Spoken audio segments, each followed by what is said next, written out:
I know you want to start with celebrating wins. Yeah. Industry that we're in is ever changing.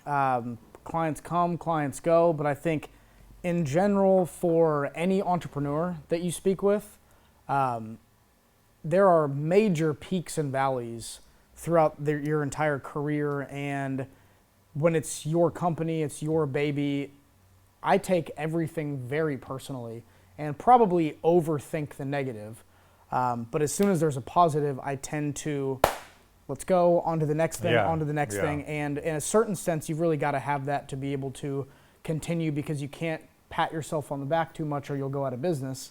But trying to find ways to at least balance that out and celebrate the wins, understand that those are the peaks when the peaks are there, and those even out the valleys. Well, are we ever going to get to that point, though? I feel like we've been saying that for 4 years. But I mean, celebrating the wins to me doesn't mean like going out to dinner and popping bottles. It's more of just like keeping things in perspective. Just a recognition for me to say, okay, we had over the last month, there were 2 recaps or like lead-ins to new projects where we felt like it didn't go exactly how we wanted. We felt that for whatever reason, the client wasn't seeing the value in what we were providing, at least to the level that we want. Right.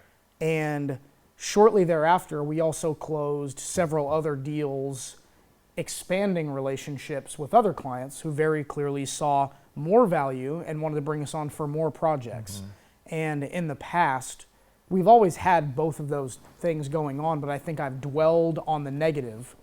And so, yeah, to your point, if one client call comes back and says like, yeah, you know, we're going to see, we may use you next year, we may not, that's going to stick in the front of your head, even though you had 8 great calls or you to close 4 brand new business. Those stick out to me more. And, which is good. And it's important to, try and really get an understanding of why that happened, because that's valuable business insight. And that's what my note on this was I think the good thing about us is once you hear something multiple times, we shift immediately.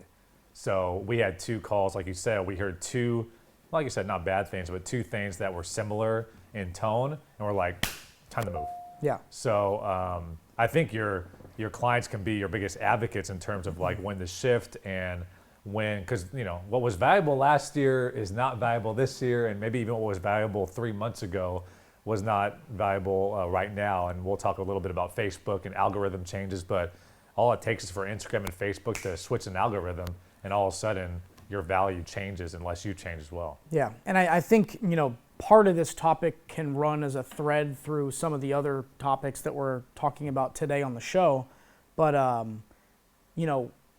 determining when to shift gears and everything, you can't listen to every single piece of feedback from every single client, because then you're basing your business model not about what you think that you should be doing. It's more about that client's particular feedback. So it is nice when you feel like you understand the North Star. We discuss internally, we have a vision for where we want to go. And when you get some negative, feedback from that, it stings a little bit, but then on the other side, you're getting more positive. So just trying to make sure that those are balanced and recognize the positive when they come. Well, I usually say what's the one constant, right? So if someone came up to you and said, I think you're a jerk, like that may just be one outlier that has an opinion on you. But if you hear it 3 or 4 or 5 times, then it's no longer, as a light pops, it's no longer just one person saying something. It's becoming a trend, if you will. And I think if you don't appreciate hearing that, or you don't look at those seriously, then you may have a serious problem down the road. Yep. So I think we've always tried to do an okay job with our staff after a big push to not just load everybody with a ton of work, and to really say like, guys, it's going to be a little chill, it's going to be a little slow. I think on a few occasions we've let people leave early on Fridays and been pretty flexible with people that needed to, knock out personal stuff, because it hasn't been so crazy and we know that it's going to spike up again. So I think from the employee standpoint, we try and find ways to let off the gas a little bit. Well, I think even doing more team meetings weekly too, I think it even is beneficial to someone like you on the sales side, because you can be like, oh yeah, I totally forgot that we signed that client that we're working with in July or whatever.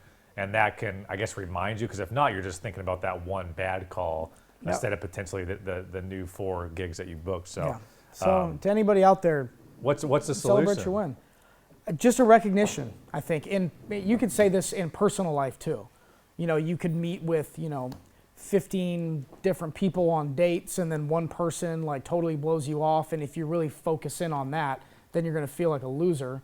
And I think just overall in Numbers life, game. Just really try to, when something went well, just give yourself a little bit of recognition that did a great job doing things right. Glass half full. I'm happy about that one particular thing, even if there's other negative things going in the background.